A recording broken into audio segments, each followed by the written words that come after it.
Hey guys, and welcome back to the weekly news update for Battlefield 2042.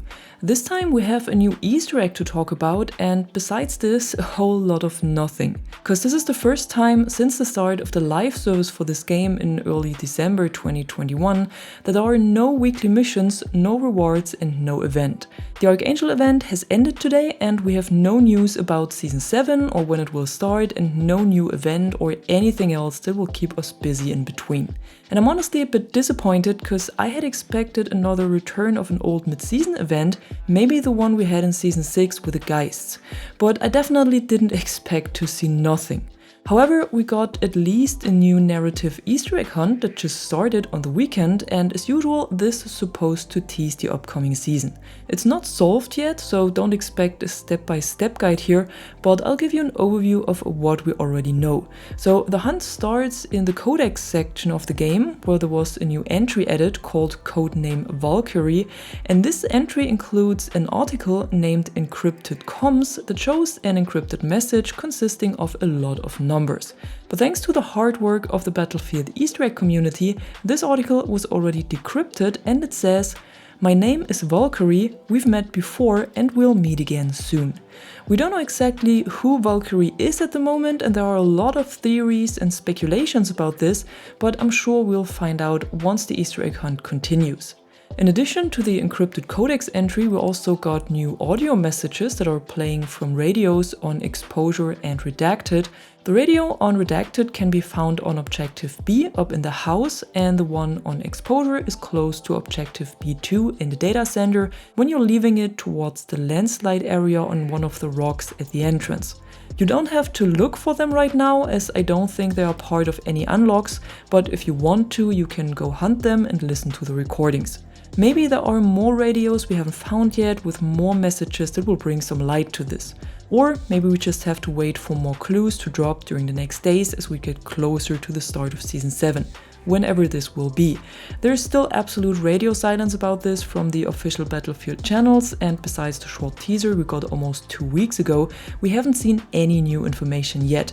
However, since the Easter egg hunt has only started and it usually starts about 2 weeks before the release of a new season, it's very likely that we will have to wait at least 2 more weeks for the start of Season 7. So it's either March 19th or March 26th. But I personally think March 19th is more likely, especially since the community calendar that shows all upcoming modes and events ends on March 19th. So this might be a hint for the start of the new season. However, it's definitely a long wait, and I hope the new content and the new maps are worth it.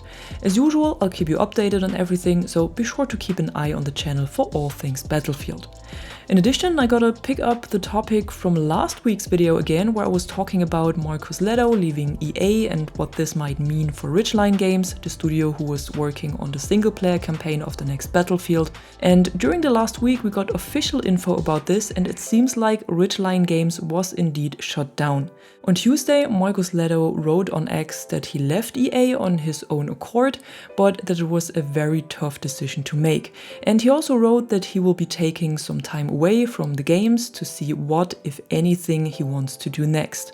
However, he did not seem to know that EA was laying off his whole team and closing the studio, because one day later he wrote that he's gut punched to see EA laying off his team. Not sure what happened there, but Lehto leaving was apparently the death sentence for the whole studio. Good news, on the other hand, is that some of the old team members seem to have joined Ripple Effect, the studio that was formerly known as DICE LA, to keep working on the next title. Plus, Criterion, the guys behind the Battlefront and Need for Speed series, is now in charge of the single-player campaign. So it's not scrapped or cancelled, which was a fear I had, but instead one of the other studios is taken over, which is good news, I think. I've also seen that we got a few rumors around the next Battlefield title, but honestly I think it's far too soon for reliable info, so I wouldn't take all of this too serious and with a huge pinch of salt. Anyways, that was it for the news section of the video already. Now let's have a quick look at what was added as part of the weekly rotation today, starting with the new modes. In Conquest there is nothing new as usual, but I would recommend to enjoy the 24/7 redacted playlist as long as it's available, cause it will surely be removed once the new season has dropped. In Breakthrough we got the infantry playlist again, and over at the TDM tab Rush was removed for this week and was replaced by the old event mode Shutdown in its 8v8 version. Over on Portal we got 1942 vs 2042 Conquest, which wasn't available for a while if I remember correctly, and Infantry Rush. In the Conquest mode, 1942 soldiers compete against 2042 specialists, but with a few tweaks to make this fight more even, and Infantry Rush is a different take on the classic game mode without any vehicles at all. On Friday, this mode will be replaced with Capture the Flag, a community spotlight, and we will also see a new Friday night battlefield experience. In the item store, there's nothing new this time as well. No new bundles, no discounts, nothing. But if you are a subscriber of EA Play or the Game Pass Ultimate, you can now claim your monthly membership reward. This time it is a specialist set for McKay that will be available until March 26th, and the only thing you need to do is to log into the game and play a match, and then the skin should show up at the end of the round. And at the end, as usual, my indie game recommendation of the week, and that's Pacific Drive this time. I started playing it on the weekend and it really grabbed me right away. It's an atmospheric, story-driven survival game where you are sent to the edge of an exclusion zone to deliver a package, but suddenly get sucked into the zone and now you have to find a way out again, with an old rusty car being your only lifeline.